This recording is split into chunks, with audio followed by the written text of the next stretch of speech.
Coming soon on video cassette.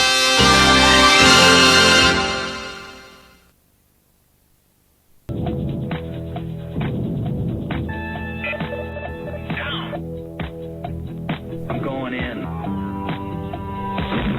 John Carpenter's Escape from New York, the high adventure of the future.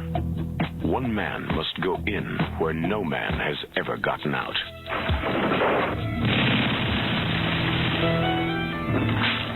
And if he comes back alone, his nightmare has just begun.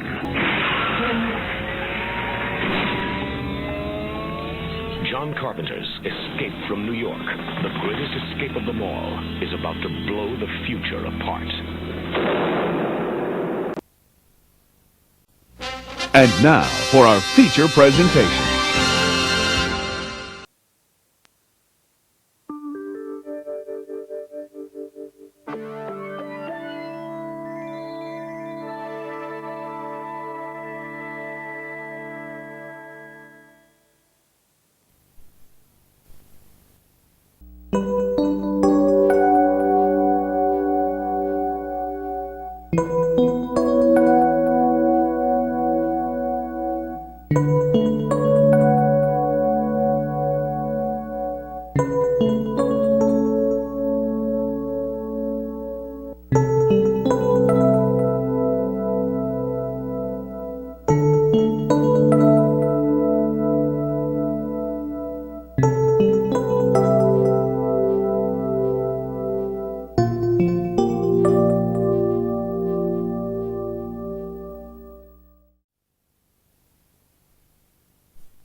Welcome to Tape and Laser, where we enter through glass panel doors into video store hell and pay our respects to current and bygone rental gems for the sake of surrogate nostalgia, longing to live in that golden age of one-night stand celluloid odysseys that probably existed only in our minds.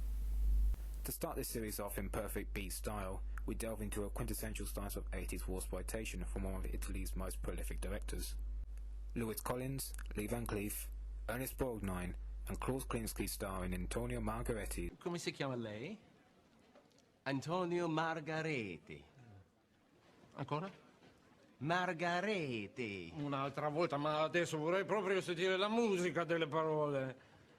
Margheriti. Margheriti. Cult star-studded macaroni action classic, Codename Wild Geese. Bravo, bravo. Following an opening sequence of a combat exercise gone horribly wrong, veteran SES Captain Wesley is called on by DEA agent Fletcher to infiltrate an opium manufacturing operation located deep within the Golden Triangle area in South Asia. Wesley then assembles a crack team of mercenaries, including helicopter pilot Travers, and sets off into the jungle, acquiring assistance from the local rebels along the way. Their plan is to first steal a helicopter from one of the local army units guarding opium dumps, and then fly into the two main plants with full intent of annihilating the whole operation. No exceptions. However, things do not go to plan, and the team is left fighting for their lives against the local sadistic warlord, whilst trying desperately to carry out their mission. But soon more problems arrive when Fletcher's contacts, consisting of businessman Charlton, until what they seem, and betrayal ensues. To war movie connoisseurs, if that layout sounded vaguely familiar, then don't worry, you're not getting senile, and these films aren't blending in together due to a possible case of dementia. The plot of Codename Wild Geese, surprise surprise, shares many beats out of the 1978 British action classic, and oh how too few of those exist, the Wild Geese. Just swap the perfect struggle with an atypical 80s war and drugs message, and you would have more of the same film. Another similarity is the relatively all-star cast, which of course is an attempt to emulate 78's Wild Geese ensemble of Burton, Harrison, Moore, and hopefully achieve the same success through the same winning formula of camaraderie, explosions, and an overwhelming emphasis on duty and devotion, something the Thatcherite era most likely ate up with considerable relish. However, this is probably giving Codename Wild Geese too much credit, as even though the storytelling of 78's Wild Geese was slightly rough around the edges, when compared with Codename, you tend to appreciate the more craft that went into the execution of the 78 version. Because there is no way around this, Codename Wild Geese is a cash-in. It has all the bearings of a genre title whose existence owes solely to the financial success of a previous entry. Its direction is straightforward and economical, the acting, while not terrible, is also nothing engaging, and the action is predictable, however still efficient in its purpose.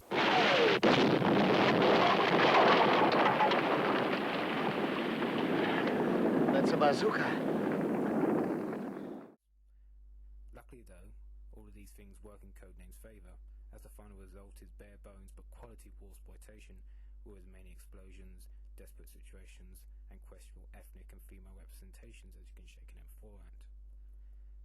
78's Wild Geese's uncomfortably unsympathetic treatment of African tyranny as a subject matter was replaced with a more streamlined and acceptable dilemma, which was third world drug manufacturing, and therefore Codename can take more liberties with how it presents its surroundings, and focuses more on heavily stylized action in true Italian exploitation fashion, cue-like gore, superficial logic, and many Leone-style close-ups, which are still quite striking even their diluted appearances here. In the end, it was not the action sequences themselves or the satisfyingly unambitious narrative that made me enjoy Codename Wild Geese, but rather the whole manner in which it went about its running time. Codename is unapologetically exploitive, focusing mainly on action and almost feels like it's being intentionally thin on narrative and characterization. There are traces of character arcs here and there, most notably the female character's battle with her imposed upon opium addiction, but nothing is complex enough that it isn't solved by the end of the credits, and you most likely won't remember anything that occurred within these 100 minutes, unless you're reviewing the film like I am. However, it should be noted that the storytelling is basic rather than underwritten, and does serve its purpose well by stringing together each action sequence into a coherent whole. I can recall many gaps in logic in the action sequences, most notably being the car chase in the tunnel, where for a few seconds gravity becomes Colin's bitch and he rides along the tunnel wall with precision Charlie Crooker would be envious of, but I did not recall any obvious plot holes that would have affected the pace of the film.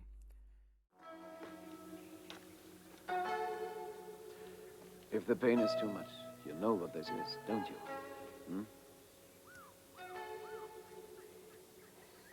You trust me? We priests have a lot of faith. I could give it to myself instead of to him. Yes, you could. It's up to you to decide whether or not you'll try to get your act together. I'm not in the soul-saving business. Least of all my own. Well, who said it was lost? The narrative is incredibly simple and occasionally patronizing, especially if you've seen the original Wild Geese, which pulls off near enough the same narrative with comparable grace. But it's executed confidently enough that it comes off as enjoyable kitsch instead of tiresome cliche. And the fittingly jazzy score by German synth band Eloy has aged in just the right way, coming off as dated yet enigmatic at the same time, and sets the tone perfectly for this film.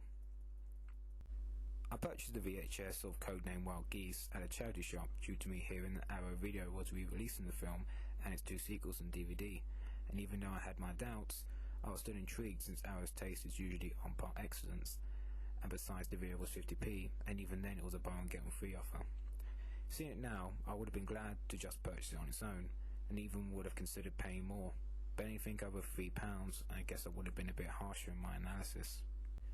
But as it stands, Codename is most likely a film I'll see again. It's not a film to be wowed at, but it packs plenty of B-movie charm, and does enough right that it's an unironically enjoyable experience of its own accord. Not one for the casual action affectionado, but for those disappointed by the Expendables and want something more earnest in tone, then I wholeheartedly recommend this pristine 80s time capsule of action kitsch. You can truly do far worse than this.